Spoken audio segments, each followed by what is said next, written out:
Alexandre Borges no Rio, Basília e Uribe lá em Brasília. A gente estava acompanhando aquela imagem da residência oficial do presidente da Câmara, Arthur Lira, Uribe, nesse encontro que ele tem com Lula. A gente não viu nenhum dos dois falando ainda, mas tem bastidor sobre quais as principais discussões, o que Lula deve falar nessa busca por diálogo já com o Congresso. Bem-vindo.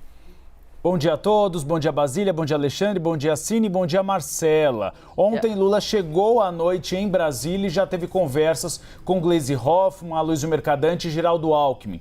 Nessas conversas ele deu algumas sinalizações de quais serão os temas tratados com o presidente da Câmara dos Deputados, Arthur Lira. O primeiro deles, Lula deve reafirmar que presidente da República não apoiará formalmente nenhum nome para a sucessão da Câmara dos Deputados. Ele já vem dando esses acenos nos últimos dias a Arthur Lira, justamente para acalmar o presidente da Câmara dos Deputados, que tentará a reeleição com o apoio, inclusive, do PL, partido do presidente Jair Bolsonaro.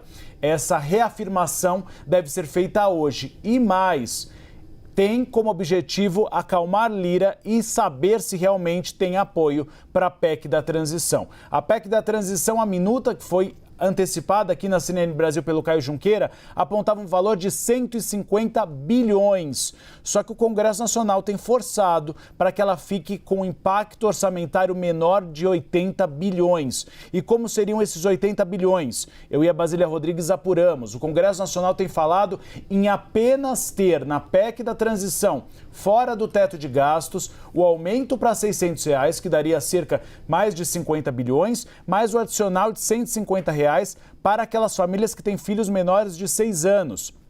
Somando esse valor, daria um valor menor do que 100 bilhões, que é justamente o que o mercado financeiro espera. Agora, se Lula realmente quiser os 150 bilhões, ele foi aconselhado a, na semana que vem, depois do feriado, a anunciar o seu ministro da Fazenda. Se for um nome técnico, o mercado financeiro pode ficar um pouco mais tranquilo e facilita passar um valor de 150 bilhões fora do teto de gastos. Agora, se não houver um nome no Ministério da Fazenda e Lula insistir com uma PEC de transição maior do que o Congresso Nacional espera, há uma avaliação de que ele pode sofrer uma derrota na Câmara dos Deputados e no Senado Federal. Outro tema indigesto que deve ser citado nessa conversa de Lula com Lira, o orçamento secreto.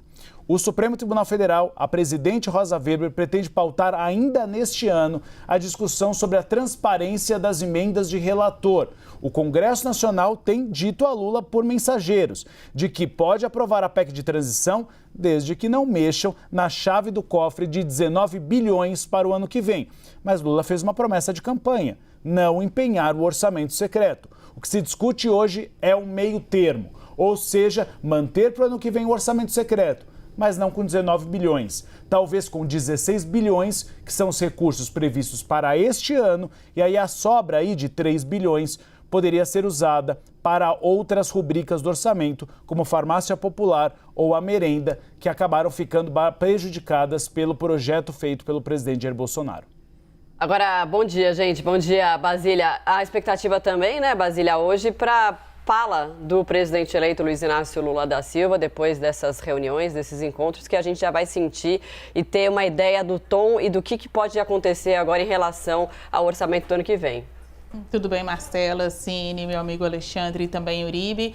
O ex-presidente Luiz Inácio Lula da Silva, presidente eleito, Lula não quer problema com ninguém. Enquanto a gente está acompanhando aí essa reunião que vai acontecer de Lula com o presidente da Câmara, logo mais também ter reunião com o presidente do Congresso, Rodrigo Pacheco, outros encontros, outras conversas estão sendo negociadas ao mesmo tempo. Veja que há aí um cruzamento, né, de informações, de articulações, mensagens de texto, ligação. Então, enquanto a gente conversa sobre essa reunião que está acontecendo agora, presidentes das legendas que estiveram com Lula no primeiro turno e no segundo turno das eleições também estão esperando uma reunião com ele. Então, Lula aqui em Brasília vai se encontrar com todo mundo, seja oposição, centro ou governista de fato.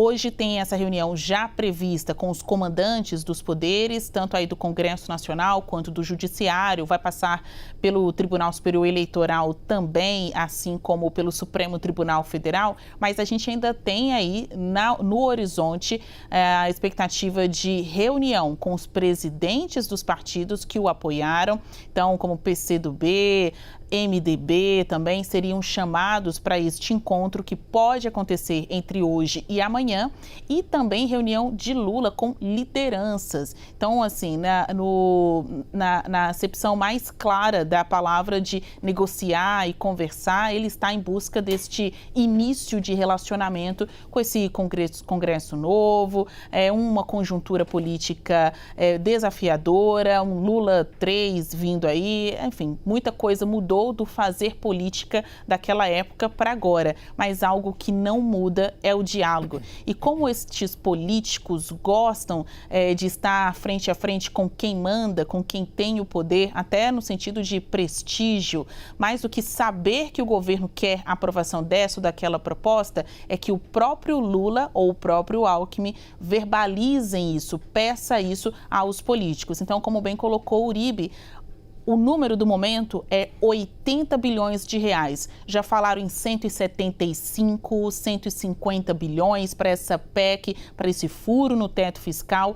Não dá para colocar todas as promessas e também aí compromissos de campanha. Do que dá para passar? 80 bilhões. Quer Lula? Essa é a pergunta. Você vai querer, Lula? Pode ser assim, 80 bilhões? Então, eles estão negociando. Topa sim. Topa sim? 80 bilhões. Basília. 150, 175, aí é um estouro grande demais.